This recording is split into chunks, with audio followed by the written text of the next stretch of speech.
સ્વાગત છે મિત્રો આજની આ વિડીયોમાં। મિત્રો દરેક કુટુંબમાં કુળદેવતા કે કુળદેવી હોય છે। ખાસ પ્રસંગોએ એમની પૂજા કરવામાં આવે છે। ઉદાહરણ તરીકે જ્યારે ઘરમાં લગ્ન થાય છે ત્યારે કન્યાને કુળદેવતા અથવા કુળદેવીના દર્શન કરાવવામાં આવે છે। જ્યારે ઘરમાં બાળકનો જન્મ થાય ત્યારે અમુક દિવસો પછી કુળદેવતા કે કુળદેવીના દર્શને લઈ જવામાં આવે છે। પરંતુ કેટલાક લોકો દરરોજ કુળદેવતાની પૂજા ઘરે કરતા હોય છે। જો તમે પણ કુળદેવતા કે કુળદેવીની પૂજા ઘરે કરો છો તો તમારે કેટલીક બાબતોનું ખાસ ધ્યાન રાખવું જોઈએ। તો ચાલો જાણીએ તમારે કઈ વાતો ધ્યાનમાં રાખવી। પહેલી, મિત્રો ઘરમાં પૂજા કરવી એટલે ઘરમાં સકારાત્મક ઉર્જા ફેલાવવી। એવું માનવામાં આવે છે કે પૂજા કરવાથી ન માત્ર મનને શાંતિ મળે છે પરંતુ ઘરનું વાતાવરણ પણ સારું રહે છે। શું તમે જાણો છો કે તમારા ઈષ્ટદેવને યાદ કરવા સિવાય તમારે તમારા કુળદેવતાની પણ પૂજા કરવી જોઈએ।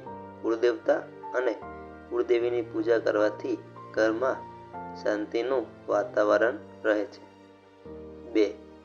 કુળદેવીની પૂજા કરતી વખતે માત્ર શુદ્ધ દેશી ઘી, ધૂપ, અગરબત્તી, ચંદન અને કપૂરનો દીવો જ પ્રગટાવવો જોઈએ।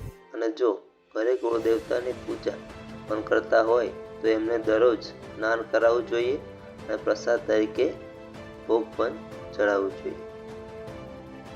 કુળદેવતાને ચંદન અને ચોખા અર્પણ કરતી વખતે ધ્યાન રાખો કે ચોખા ભાગેલા કે તૂટેલા ન હોવા જોઈએ। કુળદેવતાને હળદરવાળા પાણીમાં ગાળીને પીળા કરેલા ચોખા અર્પણ કરવામાં શુભ માનવામાં આવે છે। પૂજાના સમયે સોપારીનું ખૂબ મહત્વ હોય છે। જો તમે સોપારી ચડાવતા હોવ તો સોપારી લવિંગ, એલચી અને ગુલકંદ પણ ચડાવો।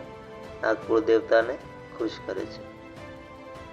5. કુળદેવતા અને દેવીને પણ ફૂલ અર્પણ કરવા જોઈએ પરંતુ ફૂલ અર્પણ કરતી વખતે તમારે તેને પાણીમાં સારી રીતે ધોવા જોઈએ।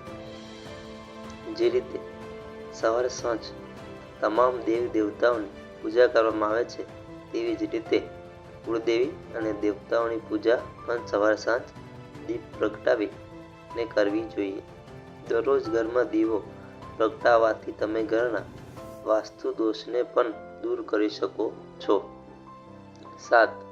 તમે શાંત ચિત્તે કુળદેવતાનું ધ્યાન કરો। તમે જે આસન પર બેઠા છો તેનું સન્માન કરો અને તેને પગ વડે ન ખસેડો। 8. જો તમારા ઘરમાં કુળદેવી કે દેવતાની તસવીર ન હોય તો સોપારીને પાનના પત્તામાં બાંધીને તેના પર મોલી બાંધીને કુળદેવતાનું સ્મરણ કરીને લવિંગ ચડાવવું જોઈએ અને તેના પર સ્વાસ્તિક બનાવવું જોઈએ। 9. પૂજા ઘરમાં દરરોજ કળશમાં જળ રાખો અને કળશ પર સ્વાસ્તિક કરો। દરરોજ સૂર્યદેવને જળ અર્પિત કરો। 10. આ રીતે જો તમે કુળદેવતા કે કુળદેવીની પૂજા કરશો તો તમારી મનોકામના પૂર્ણ થશે। મિત્રો આવા જ વિડીયો જોવા અમારી ચેનલને સબસ્ક્રાઈબ જરૂર કરજો। ધન્યવાદ।